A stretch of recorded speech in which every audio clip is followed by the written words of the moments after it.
እነሆ በዳንኤል ክብረት ብርሃኔን ጀምር። ዳንኤል ክብረት ብርሃኔ በአማራ የፖለቲካ ማህበረሰብ ኮታ ተሰልቶ በአብይ አህመድ አሊ ዙሪያ ከገቡ መሪዎች አንዱ ናቸው። ወሎ ውስጥ ደሴ ከተማ ተወልዷል።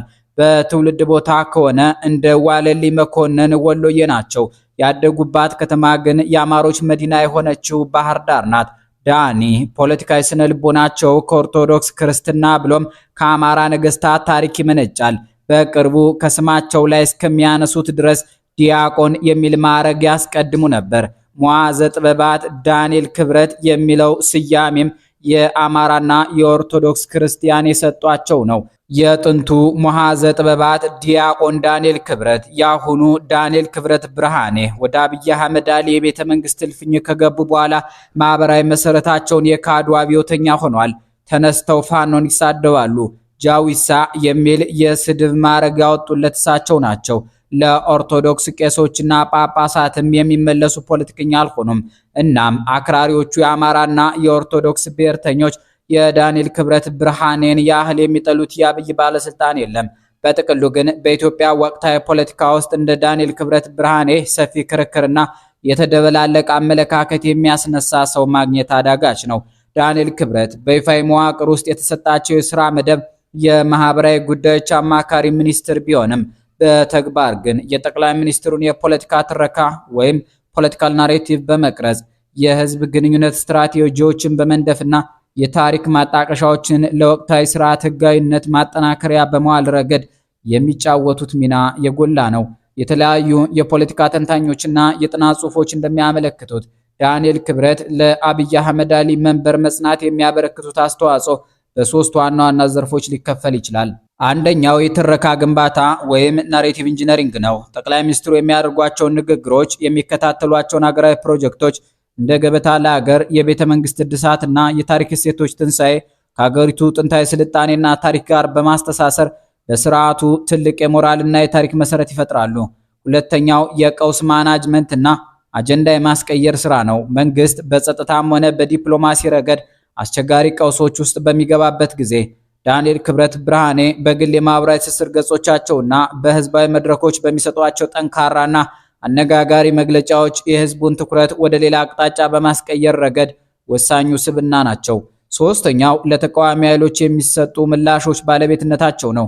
መንግስትን በትጥቅም ሆነ በሐሳብ የሚገዳደሩ ኃይሎችን ለምሳሌ የፋኖ ታጣቂዎችን ወይም እንደ ኢሃፓ ያሉ ኃይሎችን እሳቸው ይመክቷቸዋል። ለምሳሌ ለፋኖ ጃዊሳ በሚል ፍረጃ ለማሳጣትና ህዝባዊ ድጋፍ እንዳያገኝ ለማድረግ ሹል ቃላትንና ስልታዊ ስድቦችን በመጠቀም ግንባር ቀደም ተሰላፊ ናቸው።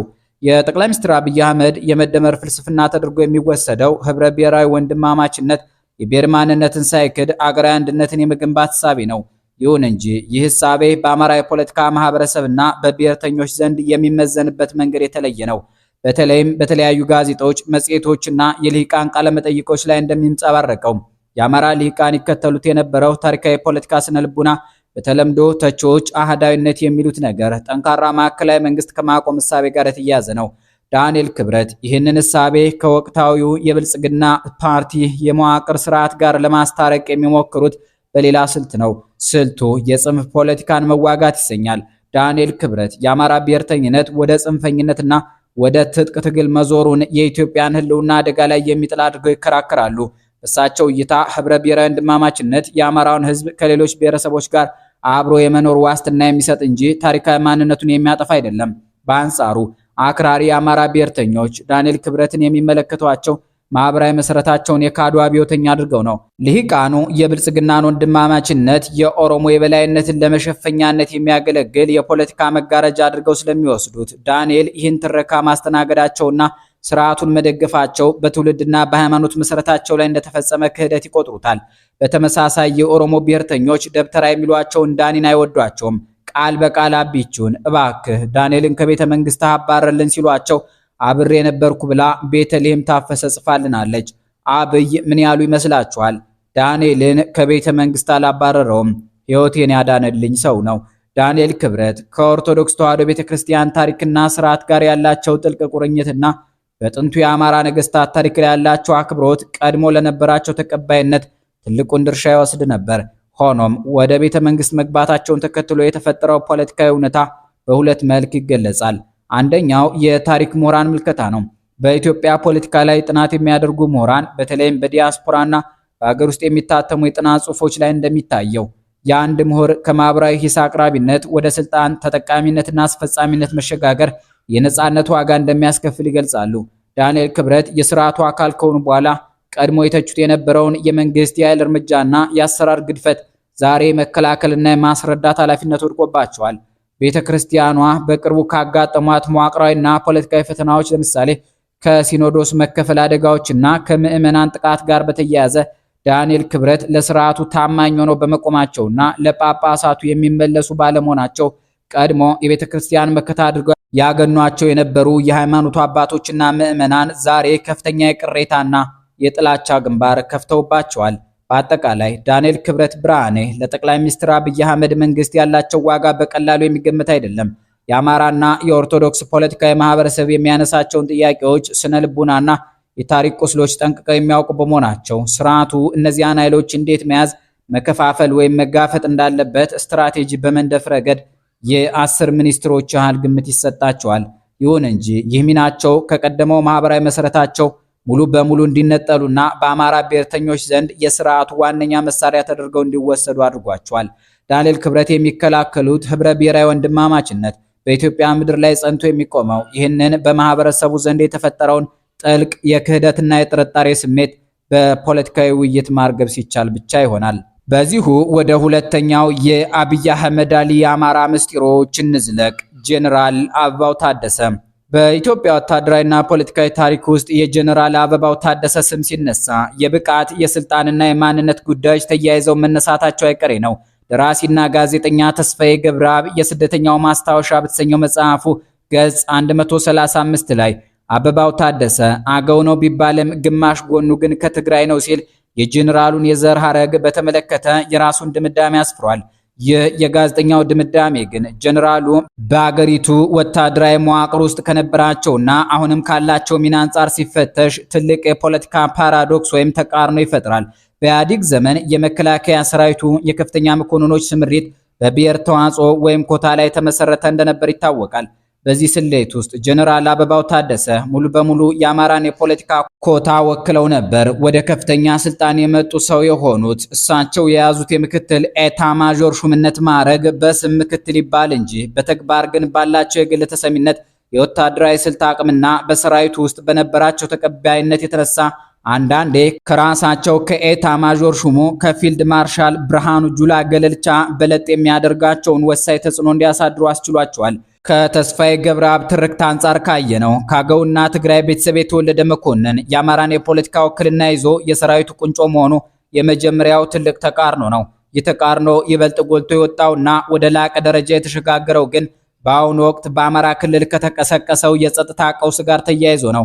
ክልሉ በከፍተኛ ወታደራዊና ፖለቲካዊ ውጥረት ውስጥ ባለበት በዚህ ጊዜ መንግስት የክልሉን ልዩ እዝ ወይም ኮማንድ ፖስት እንዲመሩ ኃላፊነት የሰጠው ለጄኔራል አበባው ታደሰ ነው። እዚህ ላይ ነው እንግዲህ ትልቁ የብሔር ፖለቲካ አያወህ ወይም ፓራዶክስ የሚፈጠረው። በአንድ በኩል የቀድሞው ጋዜጠኛ ትርክት ጄኔራሉን ከአማራ ብሔር ውጭ ወይም የአገውና የትግራይ ድብልቅ አድርጎ ያቀርባቸዋል። በሌላ በኩል ደግሞ መንግስት በክልሉ ያለውን ውስብስብና ስሱ ቀውስ ለመፍታት የአካባቢው ማህበረሰብ ስነልቦና ያውቃሉ፣ በህዝቡና በታጣቂው ዘንድ ተሰሚነት አላቸው ተብለው የታመኑትንና የአማራ ክልል ተወላጅ ተደርገው የሚቆጠሩትን ጄኔራል አበባውን በዋና አዛዥነት መድቧል። ይህ ክስተት በኢትዮጵያ ፖለቲካ ውስጥ የማንነት ትርክትና የተግባር ውክልና ምን ያህል ሊራራቁ እንደሚችሉ ማሳያ ነው። ጄኔራል አበባው ታደሰ በደራሲያን መጽሐፍ ውስጥ የትግራይና የአገው ደም ያላቸው ተብለው ቢሳሉም በኢትዮጵያ ተጨባጭ የስልጣን መንበር ላይ ግን ትናንትም የአማራን ኮታ ወክለው የሰራዊቱ ቁንጮ ነበሩ። ዛሬም የአማራን ክልል ጣፋንታ በሚወስን ከባድ ወታደራዊ ስምሪት ላይ ቀዳሚው ሚና ይዘው ይገኛሉ። የሚያሳየው በግለሰቦች ላይ የሚለጠፈው የማንነት ትርክት ምንም ይሁን ምን ወታደራዊና ፖለቲካዊ ጥቅሙ የጄኔራሉን አማራነት በተግባር አስገዳጅና ወሳኝ አድርጎታል። መቼስ በኢትዮጵያ ስነ ጽሑፍ ውስጥ ከፖለቲካና ከወታደራዊ ዓለም በስተጀርባ ያሉ ገመናዎችን ፍንትዋ አድርጎ በማሳየት የሚታወቀው ጸሐፊ ተስፋዬ ገብረአብ ነው። በተጠቀሰው መጽሐፍ ውስጥ ያኖራት አንዲት አጭር ታሪክ ስለ ጄኔራል አበባው ታደሰ አስገራሚ ባህሪና ወታደራዊ ገጽታ ታወጋለች። ተስፍሽ ከኦሮሞ ጄኔራል አበበ ገረሱ ጋር ስለ ጀነራሎች ባደረጉት ጨዋታ መካከል የአበባው ታደሰ ስም ሲነሳ አበበ ገረሱ እንዲህ ይላሉ። አበባው ብልጥ ናት። ሳሞራን እያባበለ ክብሩን ሳያስነካ የሚኖር ጮሌ ነው። ችሎታ ያንሰዋል እንጂ በውጊያ ላይ ልብ ያለው ወታደር መሆኑን ማንም አይክድም። ከውጊያ በኋላ ግን ሳሙና ሆኖ ታገኘዋለህ። በአንድ ሌሊት 10 ሺህ ብር ጨርሶ ያድራል። ይህን ያሉት አበበ ገረሱ ዛሬም በሕይወት አሉ። እዚህ ላይ መልከ መልካሙና ደርባባው ጀነራል አበባው ታደሰ ሳንቲም በሚገኝበት አካባቢ እንደማይታጡ እንረዳለን። ለዚህም ይሆናል ባህር ዳር ውስጥ ደበቅበቅ ያለ ሀብት አላቸው ይባላል። ወደ ሶስተኛው የአብይ አህመድ አሊ አማራ እንዝለቅ። ተመስገን ጥሩነህ በጠቅላይ ሚኒስትር አብይ አህመድ እና በምክትል ጠቅላይ ሚኒስትሩ ተመስገን ጥሩነህ መካከል ያለው ግንኙነት በተራ የፖለቲካ ህብረት የተገደበ ሳይሆን ከጦር ግንባር የተመሰረተ በትምህርትና በደህንነት መስሪያ ቤት አብሮነት የጠነከረ እንዲሁም በፈታኝ የስልጣን ዘመናት የተፈተነ የረጅም ጊዜ አጋርነት ነው። የሁለቱ ሰዎች የመጀመሪያ ትውውቅ በኢትዮ ኤርትራ ጦርነት ወቅት በግንባር ላይ የተፈጠረ ሲሆን ያኔ ካዴት የነበሩት አብይ አህመድ አሊና በካድሬ ትዕዛዝ የዘመቱት ተመስገን ጥሩነህ በዚያ ቀውጢ ጊዜ ነበር የተገናኙት። ይህ የጦር ሜዳ ትውውቅ ወደ ጥልቅ ወዳጅነት ተቀይሮ የሁለቱ ሰዎች የጋራ ጉዞ በማይክሮሊንክ ኮሌጅ እና በግሪንዊች ዩኒቨርሲቲ አብሮ በመማር እንዲሁም በመረጃና መረብ ደህንነት ኤጀንሲ ወይም ኢንሳ ውስጥ አብሮ በመስራት ቀጥሏል። እንዲያውም ተመስገን ጥሩነህ በአማራ ክልል ርዕሰ መስተዳድር አማካሪ በነበሩበት ጊዜ አብይ አህመድን ወደ ባህር ዳር ይዘው በመግባት የወረዳ አመራሮችን በወረዳ ኔት ቴክኖሎጂ እንዲያሰለጥኑና ከክልሉ ከፍተኛ አመራሮች ጋር እንዲተዋወቁ መንገድ የከፈቱላቸው ሰው ናቸው ተብለናል። አብይ አህመድ ገና መከላከያ ውስጥ በመረጃ ክፍል ውስጥ ሳሉ እኔ ጠቅላይ ሚኒስትር ስሆን አንተን የደህንነት ኃላፊ አድርጋለሁ ብለው ለተመስገን ጥሩነህ በነገሯቸው መሰረት ዛሬ ያ ቅዠት የሚመስለው ራዕይ እውን ሆኖ አገሪቱን በጋራ እየመሩ ይገኛሉ። ተመስገን ጥሩነህ ለጠቅላይ ሚኒስትር አብይ አህመድ ያላቸው ታማኝነት በተግባር የተረጋገጠው በአምባቸው መኮንን ሞት ማግስት የባህር ዳርን ወና ወንበር ተረክበው ክልሉን በያዙበት ጊዜ ነው። ጥቅምት 24 ቀን 2013 ዓ.ም ህወሓት የሰሜን ዕዝን በማጥቃት የአብይን መንግስት ሲወጋ ተመስገን ወዲያውኑ ከባህር ዳር ተጠርተው የብሔራዊ መረጃና ደህንነት አገልግሎት ወይም ኒሳ አለቃ በመሆን ለጠቅላዩ የቁርጥ ቀን ጓድ መሆናቸውን አስመስክረዋል። አሁን ላይ ተመስገን ጥሩነህ የአማራ ብልጽግና ፕሬዝደንትና የኢትዮጵያ ምክትል ጠቅላይ ሚኒስትር በመሆን በከፍተኛ ስልጣን እርከን ላይ ይገኛሉ። ይህ ከአብይ ጋር ያላቸው የተለየ ፍቅርና የቅርብ ወዳጅነት ተመስገን ጥሩነህ የአራት ኪሎን ፍላጎት በአማራ ክልል ላይ በርቀት መቆጣጠሪያ ለማስፈጸሚያ ዋነኛ መሳሪያ እንዲሆኑ አድርጓቸዋል። በአሁኑ ጊዜ የአማራ ክልልን በይፋ የሚመሩት አረጋ ከበደ ቢሆኑም ተመስገን ጥሩነህ ግን በክልሉ ባላቸው ደማቅ አቀባበልና ተሰሚነት የአብይ አህመድ እውነተኛና ሁነኛ የክልሉ ስራ አስኪያጅ ሆነው ያገለግላሉ። ይህ የሁለቱ ሰዎች በጣም መተዋወቅና በስልጣን መዋቅሩ ጫፍ ላይ አብሮ መገኘት ከደህንነት አንጻር ሁለት ተቃራኒ የሆኑ አንድምታዎችና ስጋቶችን ያሳድራል። በአንድ በኩል ተመስገን ጥሩነህ የወታደራዊና የደህንነት ኢንሳና ብሔራዊ ደህንነት ማለት ነው ልምድ ስላላቸው እንዲሁም የጠቅላዩን የውስጥ ምስጢር አካይና አስተሳሰብ ጠንቅቀው ስለሚያውቁ ማንኛውንም አይነት የመፈንቅለ መንግስት ሙከራ አስቀድሞ ለማክሸፍ ለአብይ ትልቅ ጋሻ ናቸው። በአንጻሩ ግን በፖለቲካ ሳይንስ እውነታ መሰረት አንድ መሪን ለመፈንቅለ መንግስት እጅግ በጣም ተጋላጭ የሚያደርገው ለደህንነቱ ቅርብ የሆኑ የውስጥ ምስጢሩንና ድክመቱን ጠንቅቀው የሚያውቁ የቅርብ ሰዎቹ ናቸው። አብይና ተመስገን ከጦር ግንባር ጀምሮ እስከ መረጃ መስሪያ ቤት ድረስ ያላቸው ጥልቅ ትውውቅ ተመስገን ጥሩነህ የጠቅላዩን የደህንነት መዋቅርና ስልት ጠንቅቀው እንዲያውቁ እድል ሰጥቷቸዋል። የገዛ ወንድማቸውና የቤተሰባቸው አባላት ሳይቀሩ የፋኖ ታጣቂዎች ደጋፊና የእርሳቸው ቀንደኛ ጠላት በሆኑበት በዚህ የፖለቲካ ምህዳር ውስጥ በአማራ ክልል ያለው ህዝባዊ ጫና እየበረታ ሲሄድ ይህ የልዩ ፍቅር ትስስር እስከ መቼ ሊጸና ይችላል የሚለው ስጋት ሁልጊዜም አለ። ተመስገን ጥሩነህ የወታደራዊና የመረጃ መዋቅሩን ቁልፍ ቦታዎች የመቆጣጠር አቅም ያላቸው በመሆኑ የወደፊት የፖለቲካ ጥቅሞችና የክልል ግፊቶች መላተም በሚፈጥሩት ቀውስ ውስጥ ይህ ጥልቅ መተዋወቅ ራሱ ለጠቅላይ ሚኒስትሩ ዋነኛ የደህንነት ስጋት የመሆን እድል አለው። የዛሬን አበቃን። ሰላም ይስጥልን።